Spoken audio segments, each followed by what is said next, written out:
প্রতিবাদ আশা করি। দর্শক, ভারতের রাস্তায় নামাজরত অবস্থায় একজন মুসল্লিকে লাথি মারল একজন পুলিশ কর্মকর্তা।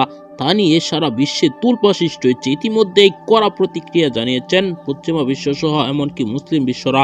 তারা কঠিন হুমকি দিয়েছেন, ভারত উড়িয়ে দেওয়ার হুমকি দিয়েছেন তালেবান। দর্শক, আমরা এই ভিডিওতে দেখব কোন দেশ কি হুমকি দিয়েছে। প্রথমে আমরা দেখে আসি যে কি ঘটনা ঘটেছে সেখানে। খুবই গুরুত্বপূর্ণ ভিডিওটি, তাই না টেনে পুরো ভিডিওটি দেখবেন।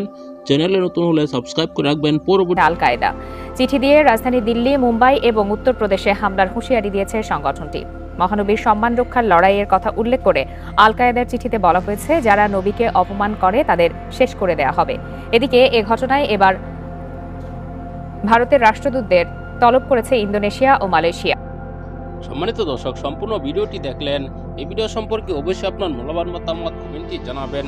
পরবর্তী এরকম ভিডিওগুলো পেতে এই চ্যানেলটিকে সাবস্ক্রাইব করে পাশে থাকা বেল বাটনটি অন করে দিবেন। ভিডিওতে একটি লাইক দিয়ে শেয়ার করে অন্যদেরকে দেখার সুযোগ করে দিবেন। দর্শক, এই মুহূর্তে বিদায় নিচ্ছি। দেখা হবে পরবর্তী কোনো ভিডিওতে। সে পর্যন্ত ভালো থাকুন, সুস্থ থাকুন। আসসালামু আলাইকুম ওয়া রাহমাতুল্লাহ।